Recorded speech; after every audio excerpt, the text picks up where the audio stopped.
On commence ici avec un rappel des différentes formules à connaître par cœur pour ce chapitre. Faites vraiment cet effort d'apprendre par cœur parce que sinon vous allez passer complètement à côté de ce chapitre. Un trinôme s'écrit avec trois coefficients. Le coefficient A, le coefficient B, le coefficient C.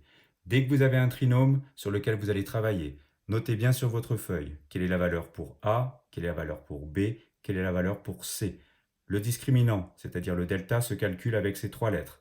Vous remplacez les lettres par les différentes valeurs que vous avez bien notées et vous avez votre discriminant. Ensuite, suivant que ce discriminant soit positif ou nul ou négatif, vous avez soit deux solutions qui s'écrivent avec les lettres A, B et la valeur de ce discriminant delta, soit une solution qui s'écrit avec les valeurs de A et de B, soit aucune solution, c'est le cas le plus rapide à traiter. Vous avez ici les quatre équations du second degré que vous allez avoir traitées sur cette vidéo ensuite.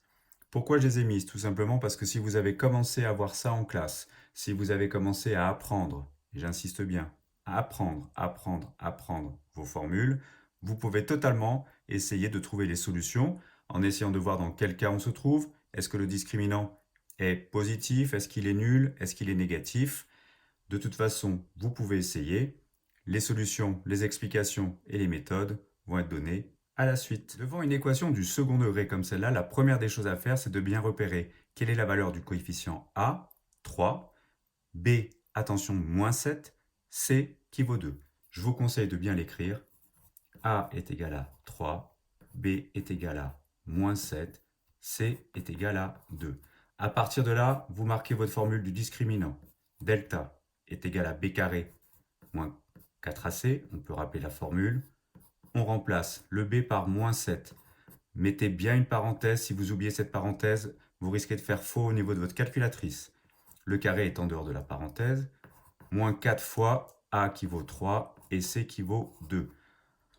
Inutile de mettre des calculs intermédiaires, vous mettez directement votre réponse et vous avez un delta qui vaut 25, ce qui veut dire que votre delta est positif. Il y aura donc deux solutions. Première solution, on va considérer que c'est moins b moins racine de delta sur 2a. Alors ça paraît très compliqué, mais il n'y a plus qu'à remplacer. Moins b, c'est-à-dire le b qui évaut moins 7. Attention de bien protéger par une parenthèse. Moins racine de 25 sur 2a, c'est-à-dire 2 fois a, c'est-à-dire 2 fois 3. Vous tapez tout ça sur votre calculatrice et vous obtenez un tiers. Vous faites la même chose avec la deuxième solution, sauf que vous changez le moins ici avec un plus. Pour la mémorisation par cœur, c'est assez facile. Du coup, vous faites exactement la même chose. Le moins qui est là devient plus. Vous tapez tout ça sur votre calculatrice et vous obtenez la deuxième solution qui vaut 2. Ma racine carrée était petite. Et donc, vous avez vos deux solutions, 1 tiers et 2. La méthode va être ici exactement la même. Vous repérez bien quels sont vos coefficients, c'est-à-dire le A qui vaut moins 1, le B qui vaut 4, le C qui vaut 21. Vous marquez bien tout ça sur votre feuille pour être sûr ensuite de bien garder ces coefficients. Vous calculez votre discriminant, delta, avec la formule rappelée, B carré moins 4AC. Vous remplacez tout ça. 4 au carré. Bien attention de protéger votre nombre négatif par une parenthèse comme toujours. Et vous faites le calcul sans calcul intermédiaire, c'est-à-dire vous donnez la réponse finale directement, vous obtenez 100. Votre discriminant est donc strictement positif. Il va donc y avoir deux solutions. La première solution, c'est celle que traditionnellement ici on a noté moins b moins racine de delta sur 2a. Il suffit de remplacer. Le b vaut 4, donc vous remplacez le b par 4. Le delta vaut 100, donc vous obtenez racine de 100 sur 2a. Attention, 2a, ça veut dire 2 fois a, c'est-à-dire 2 fois, entre parenthèses, moins 1. Vous calculez tout ça sur votre calculatrice et vous obtenez 7. Vous changez juste maintenant le moins ici en plus pour obtenir la deuxième solution. Moins b plus racine de delta sur 2a est égal à moins 4 plus racine de 100 sur 2a, et vous obtenez la deuxième solution, moins 3.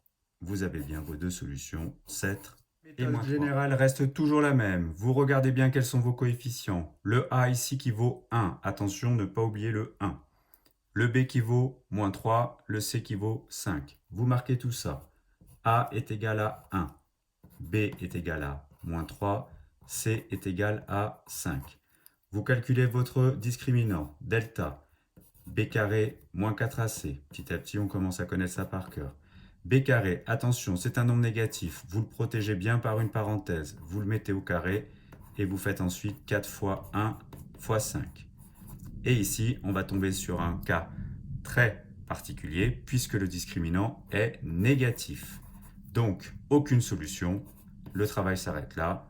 Ça se notera ensemble vide sur les copies. Pour finir ici, on travaille avec A qui vaut 2, B qui vaut 4, C qui vaut 2. Le discriminant est égal à B carré moins 4AC, c'est-à-dire 4 au carré moins 4 fois 2 pour A fois 2 pour C. On calcule tout ça, on obtient 0.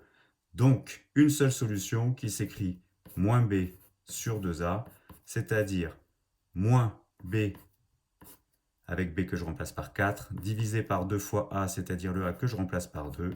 Je calcule tout ça et j'obtiens mon unique solution qui vaut moins 1.